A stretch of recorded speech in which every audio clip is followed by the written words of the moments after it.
ইন্তেকালের সময় ফাতেমা চোখের পানি ছেড়ে দিয়ে কান্না করেন। নবী আমার ডেকে বলে, মা ফাতেমা, তোমার চোখের পানি আমার সহ্য হয় না মা, তোমার কানটা আমার মুখের কাছে লাগায়া দাও। নবীজি ফিসফিস করে কি যেন বললেন, হযরতে ফাতেমার কান্না বন্ধ হয়ে গেল। আম্মা জান আয়েশা, যিনি সৃষ্টি করেছেন মৃত্যু আর জীবন, সর্বপ্রথম আল্লাহ তাআলা মৃত্যুর কথা কেন বলেন বাজান?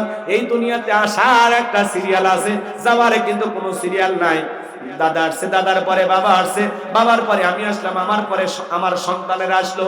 কিন্তু যাওয়ার বেলায় দাদার আগে নাতি চলে যায়, বাবার আগে সন্তান চলে যায়, বাবার কাঁধে সন্তানের লাশ। এটা হলো দুনিয়ার সব চাইতে ভারী বোঝা। আজকে বগুড়া শহরের ধনুটে নতুন একটা জায়গা নাম দিয়েছে জাফলং। কথা কি বোঝেন নাই? এই জায়গায় একটা ছেলে গোসল করতে গিয়া পানিতে ডুবে মারা গেছে। তার মা বাবারা হাজারি কান্নাকাটি, চোখের পানি ছেড়ে দিয়ে কান্নাকাটি করতেছে। বাবা সন্তানের লাশ ধরে হাউমাউ করে কাঁদে, সন্তান পানিতে ডুবে মারা গেছে। আজকেই বগুড়া ধনুটের খবর বাজানো গো আমার। মা কান্না করে, বাবা কান্নাকাটি করে। বাবা মা জীবিত থাকা অবস্থায় সন্তানটা যদি মারা যায়, এই দুঃখ, এই কষ্ট, এই ব্যথা মা বাবা সারা দুনিয়ার কেউ বুঝতে পারবে না। সন্তানের কাঁধে লাশ, বাবার কাঁধে সন্তানের লাশ, এটা দুনিয়ার সব চাইতে ভারী বোঝা। এই বোঝা বহন করা যায় না। একটা সন্তান দুনিয়াতে আসবে 9 মাস 10 মাস আগে খবর পাওয়া যায়, কিন্তু একটা মানুষ দুনিয়ার থেকে মৃত্যুবরণ করবে 9 সেকেন্ড আগেও জানে না কার কখন মৃত্যু হবে।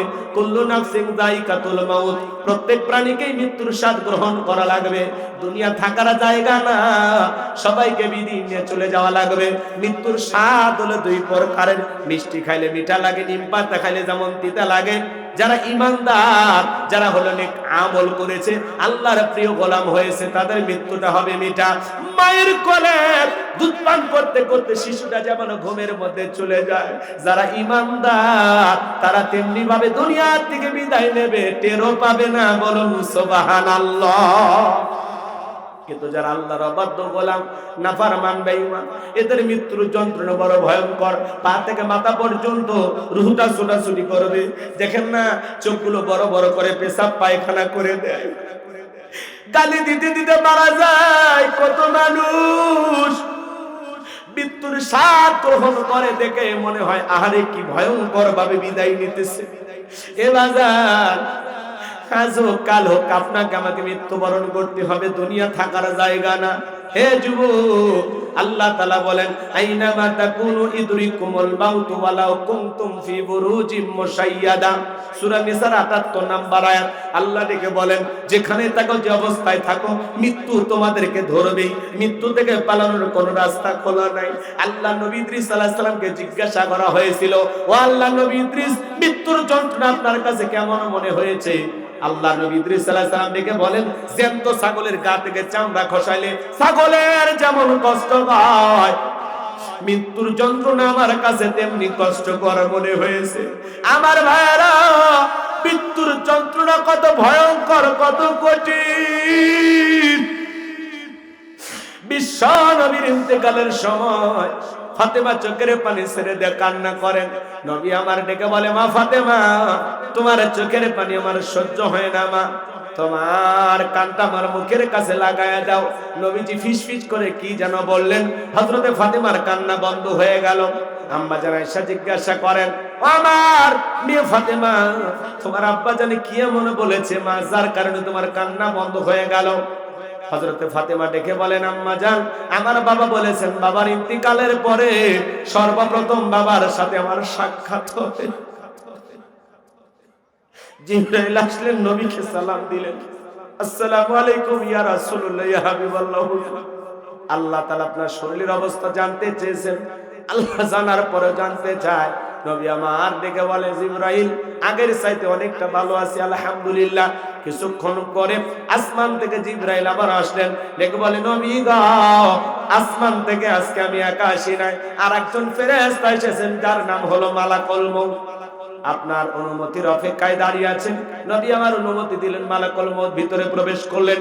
নবীকে সালাম দিলেন, ডেকে বলেন নবী গো, আপনি যদি অনুমতি দেন তাহলে আপনার রূহটা বের করব, আর আপনি যদি অনুমতি না দেন তাহলে আমি ফেরত চলে যাব। আমার আল্লাহ ডেকে বলেছেন, যতদিন আমার বন্ধুর মনে চাই ততদিন আমার বন্ধু দুনিয়ার জমিনে থাকবে। ও নবী, আপনি যদি অনুমতি দেন তাহলে আপনার রূহটা আমি বের করব। বিশ্ব নবী ডেকে বলে, মালাকুল মউত আর কি কোনোদিন আসবা না? বলে, আবারও আসবো, যেদিন আল্লাহ তাআলা আমাকে পাঠাবেন। নবী আমার ডেকে বলে, মালাকুল মউত আর আসতে হবে না, তুমি তোমার দায়িত্ব পালন করতে পারো। এইবার নবীর রূহটা বের করার জন্য যখন মালাকুল মউত বুকের উপরে দুইটা হাত রেখে দিয়েছে, নবী আমার ডেকে বলে, মালাকুল মউত রে, আর সহ্য করতে পারি না, তাড়াতাড়ি আমার বুকের উপর থেকে হাতটা সরায় দাও। নবী চোখের পানি ছেড়ে দিয়ে কান্না করেন, আর থেকে বলেন, এই যদি হয় মৃত্যুর যন্ত্রণা, আমার উম্মতেরা সহ্য করতে পারবে না। মালাকুল মউত ডেকে বলে, নবী বিশ্বাস করেন, এই পৃথিবীর সবচাইতে কম কষ্ট দিয়া আপনার রূহটা আমি বের করার চেষ্টা করতেছি। আমার আল্লাহ বারবার বলেছেন, মালাকুল মউত রে, আজকে এমন একজন মানুষের কাছে জানি আমি আল্লাহ যারে বড় বেশি ভালোবাসি, খবরদার মালাকুল মউত বেয়াদবি যেন না হয়। বিশ্বাস করেন গো নবী, আপনার রূহটা বের করার জন্য আমি পৃথিবীর সবচাইতে বেশি সতর্কতা অবলম্বন করে আপনার রূহটা বের করার জন্য আমি চেষ্টা করতেছি।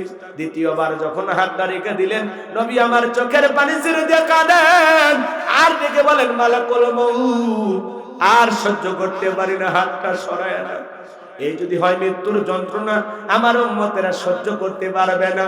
মৃত্যুর আগে উম্মতের কথা বলে না, বলুন সুবহানাল্লাহ। ডেকে বলে, মালাকুল মউত আমারে ওয়াদা দাও, আমার উম্মতের রূহটা বের করার সময় কষ্ট দিবা না।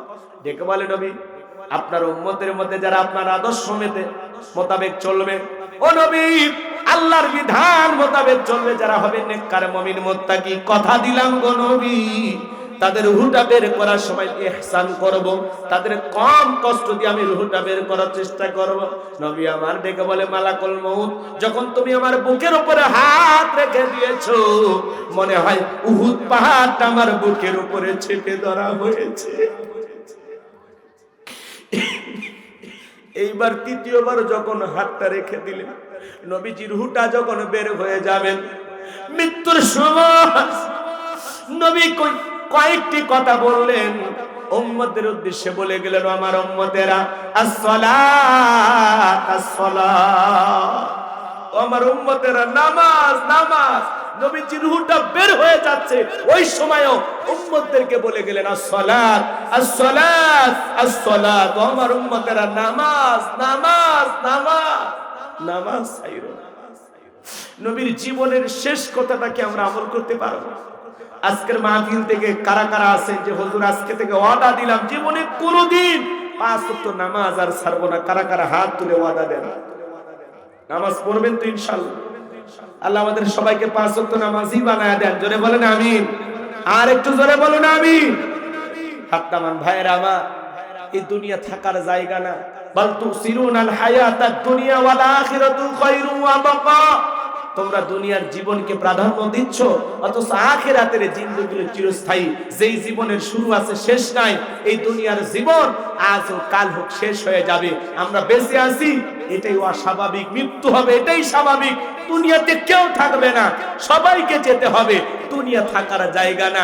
বিল্ডিং আমানত যতই করেন, যতই টাকার মালিক হন, যমুনা গ্রুপের মালিক বিদায় নিয়েছে, আপনাকে আমাকে বিদায় নিতে হবে। এমপি মন্ত্রী মারা যায়, রাজা বাদশা মারা যায়, আপনাকে আমাকেও যেতে হবে। দুনিয়া থাকার জায়গা না। সবার জন্য একই কাপড়ের কাপড়, সবার জন্য 3.5 হাত ধর। কথা বলে ঠিক কিনা? দুনিয়া থাকতে পারবেন না। কার জন্য এত ইনকাম করতেছেন, কার জন্য এত টাকা পয়সা, কিসের বাহাদুরি, সব শেষ হয়ে যাবে। কথা বলেন ঠিক কিনা? আজকে মরলে কালকে 2 দিন, পরের দিন কেউ কাঁদবে না। যাদের জন্য করলা কামাই, মরলে তারা চিনবে না। আজকে মরলে কালকে 2 দিন, পরের দিন কেউ কাঁদবে না। যাদের জন্য করলা কামাই, মরলে তারা চিনবে না। থাকতে সময় করো আমল, ইমান করো খাঁটি, তোমার আমার শেষ ঠিকানা 3.5 হাত মাটি। তোমার আমার শেষ ঠিকানা 3.5 হাত মাটি। আজকে দুনিয়ার লোভে পড়ে খেলতাম আশায় ব্যস্ত থাকি। আহারে, বাজারে যায়, আজান হয়, কিছু মানুষ মসজিদে যায়, আর আমরা দুনিয়ার বাজার নিয়ে ব্যস্ত থাকি। মসজিদ আজান হয়, কিছু মানুষ মসজিদে ঢোকে, আর আমরা দুনিয়ার ক্ষেত খামার নিয়ে ব্যস্ত হয়ে থাকি। কথা বলে না কেন? করেন জাহান্নামে যারা যাবে ওদেরকে জিজ্ঞাসা করা হবে, আনিল মুজরিমিন মা সালাকাকুম ফি সাকর, কোন অপরাধে সাকর নামক জাহান্নামে এসেছো? ওরা বলবে ক্বালু লাম নাকু মিনাল মুসাল্লিন, মুসল্লি ছিলাম না, নামাজ পড়তাম না। আজান হয়েছে কানে শুনি, মসজিদে যেতে পারি না। আজান শুনে যদি আপনি আমি মসজিদে না যেতে পারি, এই ঈমান আপনাকে আমাকে জান্নাতে নিয়ে যেতে পারে না। কথা বলেন না কেন? অনেকেরই খারাপ লাগতেছে, ওয়াজ লম্বা হয়ে গেলে অনেকের কষ্ট হয়। একটা দুটো আসি হুজুর, হ্যাঁ আবেগ বেশি, কষ্ট হচ্ছে। বলেন তো বাজান, যেতে হবে না? এই যে এই জায়গায় বসে আছেন, এখান থেকে বাড়ি পর্যন্ত পৌঁছাইতে পারবেন, গ্যারান্টি আছে? এই যে আমি যে কথা বলতেছি, আগামীকালকের মাহফিলে যেতে পারবো, কথা বলতে পারবো, এই গ্যারান্টি আছে? নাকের ডোগায় মৃত্যু, চোখের পলকটা ফেললাম, দ্বিতীয়বার পলকটা ফেলার আল্লাহ তাআলা তৌফিক দিলে দিতেও পারে। হঠাৎ করে মৃত্যু চলে, কত দুর্ঘটনা দেখেন না, মানুষটা রাস্তায় দাঁড়িয়েছে, আহারে আর একটা গাড়ি এসে মেরে দিল, লোকটা ভাবেনি যে আমি এই জায়গায় দাঁড়িয়েছি, এখানে আমার মৃত্যু। বলেন, এগুলো ঘটনা দেখতেছেন না আপনারা? সিসি ক্যামেরায় দেখতেছেন। আর এক হোটেলে আল্লাহর বান্দা খাবার অর্ডার করেছে, খাবারে টেবিলে খাবারও পৌঁছে গেছে, এখন শুধু চামচটা দিয়ে মুখে তুলবে, ওই সময় মৃত্যুর কোলে ঝুলে পড়লো। এটাই তো মৃত্যু, এটাই তো জীবন, এভাবেই তো চলে যেতে হবে। কথা বলে ঠিক কিনা? বলার সময় পাবেন না, বলার সময় পাবেন না, সংসার গোছানোর সময় পাবেন না। মাঠে বসে আছেন, ওখানে মৃত্যু হতে পারে, হাটে গেছেন, ওখানে মৃত্যু হতে পারে। কত মানুষ দেখেন না, মসজিদে নামাজ পড়তে গেছে, আল্লাহর বান্দার ফিরতে পারেনি, কি সুন্দর মৃত্যু। আবার কত মানুষ যাত্রার প্যান্ডেলে গেছে, নর্তকীর নাচ দেখতে, ওখানে মৃত্যু হয়ে গেছে। ওই দুই মৃত্যু কি সমান নাকি? কথা বলেন না কেন? এই যে কোরআনের মাহফিলে কথা শুনতেছেন, এই জায়গায় যদি মৃত্যু হয়ে যায়, আর যাত্রার প্যান্ডেলে যাত্রা গান শুনতে যায় যদি মৃত্যু হয়, দুই মৃত্যু কি সমান? মৃত্যুটা যেন ভালো হয়, যেদিন আমরা চলে যাব, আল্লাহ যেন দিনটা ভালো দেয়, আমরা যেন মৃত্যুর প্রস্তুতি গ্রহণ করতে পারি। ভাই, নেক আমলের প্রস্তুতি গ্রহণ করতে হবে, কবরে যেতে হবে। কতটুকু মাল সামানা রেডি করেছে? আপনি যদি 7 দিনের জন্য কক্সবাজারে যান, আপনার একটা ব্যাগ থাকে, ওই ব্যাগের ভিতরে প্রয়োজনে কাপড় থাকে, মোবাইল চার্জার, অনেক কিছু থাকে, টাকা পয়সা যা যা প্রয়োজন সব নিচ্ছেন। সফর মাত্র 7 দিন, 7 দিনের সফরের জন্য যদি একটা ব্যাগ লাগে, আর আপনি আমি চলে যাব পরকাল নামের সফরে, যেই জীবনের শুরু আছে শেষ নাই। বলেন তো বাজান, একটা নেক আমলের ব্যাগ রেডি করার দরকার আছে না নাই? দেখেন তো আপনার আমল নামার ব্যাগের ভিতরে নামাজ আছে কিনা, রোজা আছে কিনা, হজ আছে কিনা, যাকাত আছে কিনা, দান খয়রাত আছে কিনা, স্ত্রীর হক আদায় করেছেন কিনা, সন্তানদের সাথে ভালো আচরণ করেছেন কিনা, প্রতিবেশীর সাথে ভালো ব্যবহার করেছেন কিনা। দেখেন তো কতটুকু আমল করেছেন। কি নিয়ে যাচ্ছেন? 2টা মিনিট বালিশে মাথা রেখে চিন্তা করেন যে আল্লাহ, এই 50-60 বছরের হায়াতের জিন্দেগি পাইলাম, এমন কোন আমল করেছি যে আমলের কারণে ভাবতে পারেন যে জান্নাত কনফার্ম? বলতে পারবেন? বুকে হাত দিয়ে বলতে পারবেন এমন কোন নামাজ আছে যেই 2 রাকাত নামাজ আপনাকে জান্নাত পর্যন্ত পৌঁছায় দেবে? এমন নামাজ আছে? এমন কোন সিজদা দিয়েছেন যে সিজদাটা আল্লাহর দরবারে কবুল হয়েছে? বলতে পারবো?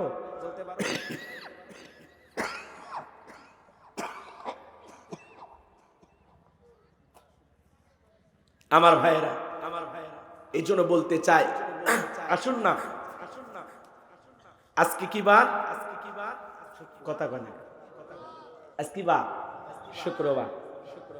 আজকে যখন আমরা বাড়িতে চলে যাব, ফজরের নামাজের সময় আমাদের ঘুম ভাঙবে, এমনও সময় হতে পারে আজকের মাহফিলের কোন শ্রোতা ফজরের নামাজের সময় মসজিদের মাইকে এলান হবে, এই গ্রামের অমুক ব্যক্তি মারা গেছে, ইন্না লিল্লাহি ওয়া ইন্না ইলাইহি রাজিউন। গত বছর এই মাহফিলের শ্রোতা ছিল, আজকে কবরে শুয়ে আছে। কথা বলেন না কেন? এটাই তো জীবন। দুনিয়া থাকতে দেবে না, স্বার্থের দুনিয়া কেউ কাউকে জায়গা দেবে না, দুনিয়াতে থাকার কোনো সুযোগ নাই, সবাইকে যেতে হবে। আপনি যেদিন মৃত্যুবরণ করবেন ওই দিনও আপনার লাশটা রেখে মানুষ খাওয়া দাওয়া করবে। আপনি যেদিন মারা যাবেন ওই দিন আপনার স্ত্রী খাবার খাবে, আপনার সন্তান খাবার খাবে। পাশের প্রতিবেশীরা রান্না করে নিয়ে এসে বলবে তোমার মা মারা গেছে, তোমার বাবা মারা গেছে, তুমি তো না খায় আসো। বাবা আমি একটু রান্না করে নিয়ে আসছি, একটু খাও। চাচা নিয়ে আসবে রান্না করে, বড়প্পা নিয়ে আসবে রান্না করে, খালা নিয়ে আসবে রান্না করে। আরে ভাই যেদিন মারা গেছে ওই দিনও কয়েক দল মানুষ আপনার মুখে খাবার তুলে দেওয়ার জন্য খাবার নিয়ে আসবে। আগে যা খান তার চাইতে বেশি খাইতে পারবেন। এই তো জীবন। কথা বলেন না কেন? কি মনে করেন আপনার মৃত্যুর 7 দিন পার না হতে আপনার সন্তানের মুখে হাসি ফুটবে আর আপনার কথা চিন্তা করবে না? আপনার মৃত্যুর 7 দিন পার না হতে আপনার স্ত্রী ছোট লিপস্টিক লাগায় ঘুরবে। কথা বলেন না কেন? কি মনে করেন আপনার জন্য পুরো দুনিয়াটা থেমে থাকবে? ভুল ভাবতেছেন, ভুল। আপনি মারা গেলেও সব আপন গতিতে চলবে, আপনার জন্য দুনিয়ার কোনো কিছু থেমে থাকবে না, কোনো কিছু থেমে থাকবে না। কথা বলে ঠিক কিনা? আমরা বেশি প্রাধান্য দিতে গিয়ে আমরা আখিরাতকে দূরে ঠেলে দিয়েছি। আসুন না আখিরাতকে কাছে টানি, দুনিয়াকে দূরে ঠেলে দিই। আল্লাহ পাক আমাদের সবাইকে নেক আমলের প্রস্তুতি গ্রহণ করা তৌফিক দান করুন। একটু চিল্লায় বলুন আমিন। তাহলে আল্লাহ বলেন লিয়াবলুয়াকুম আইয়ুকুম আহসানু আমালা, আমি আল্লাহ পরীক্ষা করে দেখব কার আমল কত বেশি উত্তম। যার আমল ভালো তার আখিরাত ভালো, যার আমল খারাপ তার আখিরাতটা হয়ে যাবে বরবাদ। কথা বলেন ঠিক কি না? এই জন্য নেক আমলের প্রস্তুতি গ্রহণ করতে হবে। বিশ্বনবী বলেন ক্বালা রাসূলুল্লাহ সাল্লাল্লাহু আলাইহি সাল্লাম ইন্নামাল কুবুরু রাউদাতুম মিন রিয়াদিল জান্নাহ আও হুফরাতুম মিন হুফারিন নার, রাহু তিরমিজি। বিশ্বনবী ডেকে বলেন যে ব্যক্তির আমল ভালো মৃত্যুর সঙ্গে সঙ্গে আল্লাহ তাআলা তার কবরটাকে জান্নাতের বাগান বানায় দিবেন। বলেন সুবহানাল্লাহ। আর যে ব্যক্তির আমল খারাপ আও হুফরাতুম মিন হুফারিন নার, তার কবরটা হয়ে যাবে জাহান্নামের আগুনের গর্ত। একবার যদি কারো কবর জাহান্নামের আগুনের গর্ত হয়ে যায় তার বাঁচার কিন্তু কোনো উপায় নাই। নবী আমার এক জায়গায় বসা, আসমান থেকে জিবরাইল আসলেন, ডেকে বলেন নবী গো এই মুহূর্তে একটা আওয়াজ হইল, আপনি কি শুনতে পাইছেন? আমার নবী বলে হ্যাঁ আমি শুনতে পেয়েছি। জিবরাইল ডেকে বলেন নবী গো আজ থেকে 70 বছর আগে আল্লাহ তাআলা জাহান্নামের গর্তের মুখে একটা পাথর ছেড়ে দিয়েছেন, এই মাত্র জাহান্নামের তলদেশে পাথরটা পৌঁছাইলো। চিন্তা করেন বাজান, একটা পাথর ছেড়ে দিলে 70 বছর যদি সময় লাগে নিচে পড়তে, আল্লাহ না করুক আপনার আমার গুনাহের কারণে আসমান জমিনের মালিক আল্লাহ বেজার হইয়া একবার যদি জাহান্নামের আগুনের গর্তে ফেলে দেয়, আপনার আমার বাঁচার কিন্তু কোনো উপায় নাই। ইন্নাহা সাআত মুস্তাকাররাও ওয়া মুকামা, নিশ্চয়ই আবাসস্থল হিসাবে বসতির জায়গা হিসাবে ওই জাহান্নাম একটা নিকৃষ্ট একটা স্থান, নিকৃষ্টতম একটা স্থান। জাহান্নাম সুখের জায়গা না, ওইটা হলো যন্ত্রণার কারখানা। যারা গুণে অন্ধকার কবরে যাবে, ওই কবরের ডানের মাটি বামে চলে যাবে, বামের মাটি ডানে চলে যাবে। এমন জোরে সাপ দেবে বাজান, এক পারো জোরে হার অন্য পাজরে ঢুকে যাবে। কবরে থাকা বিষাক্ত সাপ ছবল মারবে, পা থেকে মাথা পর্যন্ত বিষের যন্ত্রণায় দেহটা জ্বলে পুড়ে শেষ হয়ে যাবে। কবরে থাকা অন্ধ ফেরেশতা চোখে দেখে না, কানে শোনে না, হাতুড়িতে আঘাত করবে, দেহটা চূর্ণ বিচূর্ণ হয়ে যাবে। হে যুবক, দুনিয়ার রং তামাশায় ব্যস্ত হয়ে আসো।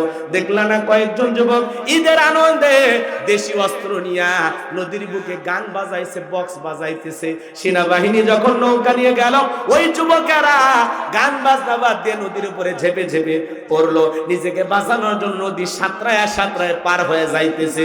তুমি দুনিয়ার রং তামাশায় নদীর ভিতরে বক্স বাজাইতেছো, গান বাজাইতেছো, আর একটা সেনাবাহিনীর পুলিশের গাড়ি থেকে দৌড়ে পালায় গেলা। তুমি কি মনে করো দুনিয়াতে গান বাজাইতেছো? ভাই তোমার দুনিয়ার পুলিশকে দেখে তুমি নৌকা থেকে লাফ দিতে পারো। কথা বোঝেন নাই? আপনারা ভিডিওটা দেখছেন না? যুবকেরা নদীর ভিতরে গান বাজাইছে, হই হুল্লার করতেছে, হাফ প্যান্ট পইরা গেঞ্জি পইরা দেশি অস্ত্র নিয়ে রং তামাশা করে নাচানাচি করতেছে। যখনই সেনাবাহিনী আসছে, সমস্ত যুবক নৌকা থেকে লাফায়া জান আগে বাঁচা। তো আল্লাহর ফেরেশতাদেরকে যদি এইভাবে দেখা যেত যে আমার আমলনামাগুলো লিখতেছে, তাহলে আপনি আমি সতর্ক হইতাম। কবরস্থানে পাশ দিয়ে হেঁটে যাই গান শুনতে শুনতে। কথা কয় না ভাই? একটু ভয় কাজ করে না? এখানে যে শুয়ে আছে এই গ্রামে বসবাস করতো, তোমার মতো যুবক নাই, কবরে শুয়ে আছে। তোমাকেও যেতে হবে। আজকে দুনিয়া রং তামাশা গান বাজনা এগুলো নিয়ে ব্যস্ত আছি। কানে ইয়ারফোন লাগায় গান শুনতেছো, বলা যায় না ওই অবস্থায় তোমার মৃত্যু হতে পারে। তুমি বক্স বাজাইয়া বাসের উপরে লাফালাফি করতেছো, ওই অবস্থায় মৃত্যু হয়ে যেতে পারে। কথা বলে ঠিক কিনা? কখন মৃত্যু হবে, হঠাৎ করে মরণটা চলে আসবে ভাই, বলা যায় না। কত নর্তকী নাচতে নাচতে মারা গেল, কত যুবক আনন্দ ফুর্তি করতে করতে মারা গেল। কথা বলে না কেন? কত যুবক এই যে দেখলেন না ঈদের দিনে ঈদের জামা কিনেছে, হারে ঈদের উৎসব করবে, গাড়ি দুর্ঘটনায় মারা গেল, নতুন জামা পরে আছে আর পাশে লাশটাও পরে আছে। কথা বলেন ঠিক কিনা? কত মানুষ ঈদ করতে পারলো না, শত শত প্রাণ রাস্তায় ধরে গেছে, গাড়ি দুর্ঘটনায় মারা গেল। ওই মৃত্যু তোমার আমারও হতে পারে। কথা বলেন ঠিক কিনা? আজকের মাহফিল শুনতেছেন, কালকে আপনি আমি লাশ। যখন আপনি আমি মারা যাব, সবাই বলবে আব্দুল খালেক, আব্দুল মালিক, আব্দুল সাত্তার, গোলাম রাব্বানি, রফিকুল ইসলাম, এগুলো বলবে না। সবাই বলবে লাশটা কোথায়? লাশ। মৃত্যু হওয়ার সাথে সাথে সর্বপ্রথম আপনার নামটাকে মুছে যাবে। কথা বলেন না কেন? সবাই আসবে, আত্মীয় স্বজন, আর বলবে কি লাশটা কোথায়, লাশটা কোথায়? কেউ বলবে না, কেউ বলবে না চেয়ারম্যান সাহেবের লাশটা কোথায়, কেউ বলবে না, সব শেষ। এই জন্য বাজান আসুন না, একটু আল্লাহকে ভয় করি, পরকালকে ভয় করি, গান বাজনা ছেড়ে দেই, রং তামাশা ছেড়ে দেই, গুনাহ ছেড়ে দেই, বেনামাজি থাকবো না, নামাজি হব, বেপরদা স্ত্রীকে চালাবো না, পর্দায় রাখবো, ছেলে মেয়েদেরকে দিন শিখাবো। কথা বলেন না কেন? আমরা এমন অভিভাবক হয়েছি, ছেলেটা আউল ফাউল চুলের কাটিং দেয়, কথা বলতে পারেন না, শাসন করতে পারেন না, ক্ষমতা নাই। মেয়েটা বেপরদায় চলাফেরা করে, কিছু বলতে পারে না। বিবিটা বেপরদায় চলাফেরা করে, কিছুই বলতে পারি না। আমরা মানে অসহায়, অসহায়। কিন্তু আসলে আপনি আমি পুরুষ হওয়ার চেষ্টা করি। কষ্ট পাইছেন আমার কথায়, কি আপনারা কষ্ট পাইছেন, ব্যথা পাইতেছেন? এই জন্য আসুন, দুনিয়ার রং তামাশা কমাইয়া দিয়া আমরা পরকালকে ভয় করি, আল্লাহকে ভয় করি, নেক আমলের জিন্দেগি করি। কারা কারা নেক আমল করে কবরে যেতে চান, দুইটা হাত তুলে আল্লাহকে দেখান। আল্লাহ পাক আমাদের সবাইকে নেক আমল করা তৌফিক দান করুন, জোরে বলুন আমিন। আরো দুইটা ঘটনা বলার আমার ইচ্ছা ছিল, যেহেতু সময় নাই ওই দিকে আর আমি না যাই। যতটুকু বলেছি আল্লাহ যেন ততটুকুর পরে আমল করা তৌফিক দান করেন, একটু জোরে বলুন আমিন। বাদশার ঘটনা আর হযরত আলীর ঘটনা মনে আছে আপনাদের? তো ওই দিকে আর যাওয়ার সুযোগ নেই, আধা ঘন্টা লেগে যাবে। হযরত আলীর কথাটাই 1 মিনিটে শেষ করে দিই। আলীর কথাটা দুইটারে একটা বলি বাবা। আর শোনেন, বাদশার ঘটনা বলতে গেলে আরো আধা ঘন্টা লাগবে। বেঁচে থাকলে আবারও কোথাও দেখা হবে ইনশাআল্লাহ। তাকবীর দালিল লাগে তাকবীর। মা বোন যারা আওয়াজ শুনতেছেন, মা আপনাদের কাছে আমার অনুরোধ, 4টি আমল করবেন। 1 নাম্বার হলো নামাজ, 2 নাম্বার রোজা, 3 নাম্বার ফরজ পর্দা, 4 নাম্বার স্বামীর খেদমত। এই 4টি আমলে 8টা জান্নাতের দরজা খোলা। কথা বলেন ঠিক কিনা? আল্লাহ যেন মা বোনদেরকে আমল করা তৌফিক দান করেন, একটু জোরে বলেন আমিন। হযরত আলী রাদিয়াল্লাহু তাআলা ডেকে বলেন, এই মক্কার মুহাবির আমর, তোর যদি সাহস থাকে ডাকটা পার হয়ে দেখা, 1 পা সামনে আসে 3 পা পিছনে যায়। এমত অবস্থায় হযরত আলী তাকায় দেখে আমরের কাঁধে থাকা তরবারি আল্লাহ তাআলা কাঠের তক্তা বানায় দিয়েছে। বলুন সুবহানাল্লাহ। কি হইছে? তাহলে শক্তি কমলো না বাড়লো? শক্তি বেড়ে গেল। 1 পা সামনে আসে 3 পা পিছনে যায়, 1 পা সামনে আসে 3 পা পিছনে যায়। এরকম করতে করতে যখন দাগ বরাবর আসছে, হযরত আলী, এদিক খেয়াল করেন, হযরত আলী শুধুমাত্র কাঁধ বরাবর তরবারি ঠেকাইছে। তরবারি ঠেকাইতে দেরি, দেহ থেকে আল্লাহ তাআলা কাল্লাটাকে আলাদা করতে দেরি করেনি। বলুন সুবহানাল্লাহ। ক্ষমতা কার? বলেন। হযরত আলী তরবারি নিয়ে মারছে, দৌড় রাসূলের কাছে যা বলে, নবী আমি মারিনি। কে মারিনি? আমি মারিনি। কোপ দেওয়াই লাগেনি, যে কোপ দেওয়ার আগে কাল্লা পড়ে গেছে, তার মানে কে ফালাইছে? এদিক খেয়াল করেন, আমার আল্লাহ ডেকে বলে, আমার নাম আল্লাহ, যারা দিতে চাই আমি এবং আমার রাসূলের সাথে পাল্লা, আমি রাখবো না তাদের ঘাড়ে কাল্লা। চিৎকার মেরে বলুন সুবহানাল্লাহ। আল্লাহর সাথে পাল্লা দিয়ে কোনো জালেম টিকতে পারে? আজও পৃথিবীর জমিনে যারা মুসলমানের রক্ত নিয়ে খেলা করতে চাই, ইসলামাবাদকে বিদায় করতে চাই, মনে রাখবেন নমরুদ ফিরাউনের যেমন জায়গা হয় নাই, আজও যারা মুসলমানের রক্ত নিয়ে খেলা করতেছে ওই বেঈমানদের জায়গা পৃথিবীর জমিনে হবে না, হবে না। কথা বলা ঠিক না? ওদের জায়গা হবে না, আল্লাহ ওদেরকে বিদায় করবে। আল্লাহ ধরে ধরে না, যখন ধরবে আর পাবে না। কথা বলেন না কেন? আল্লাহ ধরাটা বড় কঠিন। আল্লাহ পায় যেন আমাদের সবাইকে সঠিক বুঝ দান করেন, খাঁটি ঈমানদার মুমিন মুত্তাকি হয়ে কবরে যাওয়ার তৌফিক দান করেন। যতগুলো কথা বলেছি একটি কথা হলেও যেন আল্লাহ আমাদেরকে আমল করার তৌফিক দান করেন। ওয়া আখিরি দাওয়ানা আনিল হামদুলিল্লাহি রাব্বিল আলামিন। সকলেই দরুদ ইব্রাহিম পড়ুন। আল্লাহুম্মা সাল্লি আলা মুহাম্মাদ ওয়া আলা আলি মুহাম্মাদ কামা সাল্লাইতা আলা ইব্রাহিম ওয়া আলা আলি ইব্রাহিম ইন্নাকা হামিদুম মাজিদ। আল্লাহুম্মা বারিক আলা মুহাম্মাদ ওয়া আলা আলি মুহাম্মাদ কামা বারাকতা আলা ইব্রাহিম ওয়া আলা আলি ইব্রাহিম ইন্নাকা হামিদুম মাজিদ। বাবাজি দোয়া। আল্লাহুম্মা আমিন। রব্বানা ظلمنا أنفسنا وإن لم تغفر لنا وترحمنا لنكونن من الخاسرين। গোবিন্দপুর ডিবি দারুল কোরআন নুরানি মহিলা হাফিজিয়া কওমি মাদ্রাসা এতিমখানার উন্নয়ন কল্পে আজকের তাফসীরুল কোরআন মাহফিলের শ্রদ্ধাভাজন সভাপতি জনাব অধ্যক্ষ মোহাম্মদ আব্দুল মতিন মন্ডল সাহেবকে কবুল করো। প্রধান অতিথি জনাব মোহাম্মদ আব্দুস সাত্তারকে কবুল করো। সহ সভাপতি হিসেবে অনেকের নাম রয়েছে, আল্লাহ তোমার গোলামদের তুমি কবুল করো। বিশেষ অতিথি হিসেবে যাদের নাম আছে আল্লাহ সবাইকে কবুল করো। আলোচনা করেছেন এইচএম আব্দুস সালাম সাইফি, মাওলানা গোলাম রব্বানী, হযরত মাওলানা আতাউর রহমান সহ যত ভাইরা কথা বলেছেন সকলের কণ্ঠ আল্লাহ দ্বীনের জন্য কবুল আর মঞ্জুর করে নাও। আমরা যারা হাত তুলে ধরেছি অনেকের মা নাই, বাবা নাই, ইতিম বানায় কবরে চলে গেছে। জনম দুঃখিনী মা বাবার খবরে আর সবটুকু পৌঁছায় দাও। আদরের আব্বা আম্মার কবর জান্নাতের বাগান বানায় দাও।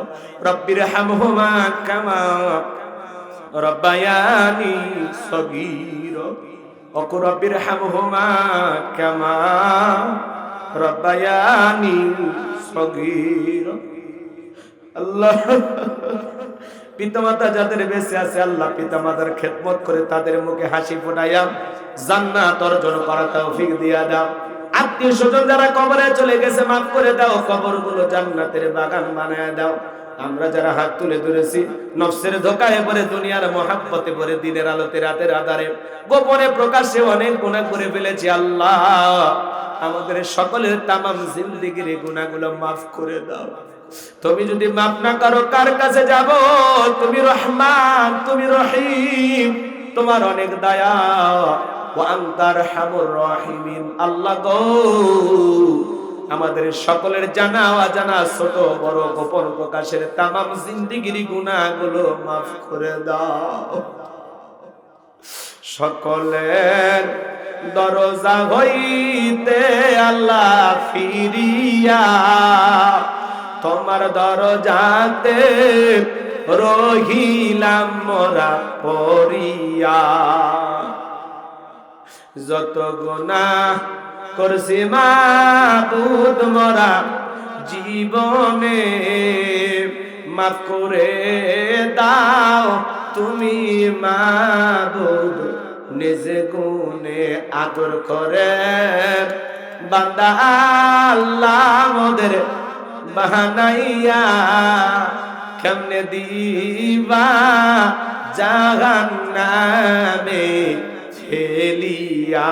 এ জীবনে না করিলাম বন্দেগি গুনাহ করে কাটাইলাম জিন্দেগি। তওবা করে আবার তওবা ভাঙ্গিলাম অবশেষে খাঁটি তওবা করিলাম। আল্লাহ আমাদের সকলের তামাম জিন্দেগির গুনাহগুলো মাফ করে দাও। এমন জায়গায় বসে গুনাহ করেছি দুনিয়ার কেউ জানে না। আল্লাহ আমাদের সকলের জিন্দেগির গুনাহগুলো মাফ করে দাও। ওই কঠিন ভয়ঙ্কর জাহান্নামের আগুন থেকে মুক্তি দাও। আল্লাহ সূর্যের তাপে অস্থির হয়ে যায়, কেমনে সহ্য করব পাতলা চামড়ার শরীর জাহান্নামের আগুন। ক্ষমতা নাই, মাফ করে দাও। ওই কঠিন জাহান্নামের আগুন থেকে আমাদের মুক্তি দাও। রব্বানা আসরিফ আন্না আযাবা জাহান্নাম ইন্না আযাবাহা কানা গরামা। রব্বানা আতিনা ফিদ দুনিয়া হাসানাতাও ওয়া ফিল আখিরাতি হাসানাতাও ওয়া কিনা আযাবান নার। আল্লাহ আমাদের সবাইকে মাফ করে দাও। আজকের মাহফিলে নগদে বাকিতে যত মানুষ টাকা পয়সা দান করেছে আল্লাহ সকলের দানগুলো কবুল আর মঞ্জুর করে নাও। এ দানের ছেলে পরে কঠিন কিয়ামতের ময়দানে তোমার আরশের নিচে ছায়া দান করিও। চেয়ারম্যান মহোদয় 5 টন আল্লাহ তাআলা চাল দান করেছেন, আল্লাহ তাআলা অনেক টাকা পয়সা নগদেও দিয়েছেন। আল্লাহ তোমার গোলামের দান কবুল করে নাও। মা বোনেরা দান করেছেন আল্লাহ কবুল করে নাও। এই মহিলা মাদ্রাসাকে কবুল করো। দুইজন হাফেজা হয়েছে আল্লাহ। আল্লাহ তাআলা তোমার বান্দীদের কোরআন সিনার ভিতরে ধরে রাখার তৌফিক দিয়ে দাও। মৃত্যু পর্যন্ত কোরআন আল্লাহ তাআলা তাদেরকে আমল করার তৌফিক দিয়ে দাও। এই মাদ্রাসাকে কাল কিয়ামত পর্যন্ত কবুল করো। মাদ্রাসার উস্তাদ ছাত্রদেরকে আল্লাহ, ছাত্র ছাত্রীদেরকে আল্লাহ তাআলা কবুল করে নাও। আল্লাহ তাআলা দূর দূরান্ত থেকে যারা ছুটে এসেছেন কোরআনের কথা শোনার জন্য সবাইকে নিরাপদে বাড়ি পর্যন্ত পৌঁছার তৌফিক দান করুন। সবাইকে আপনার রহমতের চাদরে আবৃত করুন। জীবনে কোনোদিন যদি এলাকার মানুষের সাথে দেখা না হয়, এই মুখগুলো আল্লাহ জান্নাতের সিঁড়িতে পরিচয় করায় দিন। সূরা মুলক থেকে আমি আল্লাহ যত কথা বলেছি একটি কথা হলেও তোমার গোলামদের আমল করার তৌফিক দিও। আজকে থেকে আমাদের সবাইকে 5 ওয়াক্ত নামাজি বানায় দাও। মৃত্যুর প্রস্তুতি গ্রহণ করার তৌফিক দিও। আল্লাহ হঠাৎ করে যেতে হবে, দুনিয়াতে থাকতে পারবো না, দুনিয়া থাকার জায়গা না। বড় ভয় লাগে। সকালে মৃত্যু হবে না সন্ধ্যায় মৃত্যু হবে জানি না, কোন বাচ্চারের বাস রেডি হয়ে আছে জানি না, কোন দোকানে কাপড়টা পৌঁছে গেছে জানি না গো মালিক। যেই মাসে মরণ দিবা মাসটা যেন রমজান মাস হয়, যেই দিনে মরণ দিবার দিনটা যেন জুমার দিন হয়। নামাজের সিজদারত অবস্থায় মৃত্যু দিও, কোরআন পড়তে পড়তে মৃত্যু দিও। ইসলামকে প্রতিষ্ঠিত করার জন্য রাজপথে জীবনটা বিলানোর তৌফিক দিও।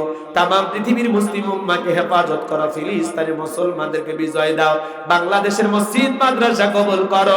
হক্কানি উলামা ইকরামদের কবুল করো। এই জমিনকে কোরআন আর ইসলামের জন্য কবুল করো। একটা বার দেখতে চাই কোরআনটা দেশটা চললে কেমন দেখা যায়। আল্লাহ দেশি বিদেশি সকল ষড়যন্ত্রের হাত থেকে আমাদের প্রিয় মাতৃভূমি বাংলাদেশকে আল্লাহ হেফাজত করো। আমার গোলাম রব্বানী ভাইকে আল্লাহ কবুল করে নাও। আমার ভাগিনা আতিককে কবুল করো। আমার আব্দুর রহিম ভাইকে আল্লাহ কবুল করো।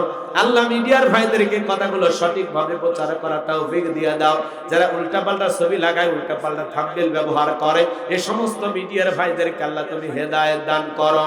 হাই রব্বুল আলামিন, আজকের মাহফিলে যত মানুষ হাত তুলেছে আল্লাহ তাকায়া দেখো, দাড়ি পাকা মুরব্বীরা হাত তুলেছে, আলেম ওলামা হাত তুলেছে, তরুণ যুবকেরা হাত তুলেছে, পর্দানিশী মা বোনেরা হাত তুলেছে।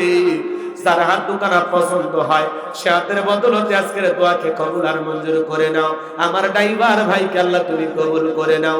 সুবহান রাব্বিকা রাব্বিল ইজ্জাতি আম্মা ইয়াসিফুন ওয়া সালামুন আলাল মুরসালিন ওয়ালহামদুলিল্লাহি রাব্বিল আলামিন। মৃত্যুর সময় দয়ার নবীর চাঁদ মুখখানা দেখতে দেখতে আমাদের জবানে জারি করে দিও লা ইলাহা ইল্লাল্লাহু মুহাম্মাদুর রাসূলুল্লাহ সাল্লাল্লাহু আলাইহি ওয়াসাল্লাম। আসসালামু আলাইকুম ওয়া রাহমাতুল্লাহি ওয়া বারাকাতুহু।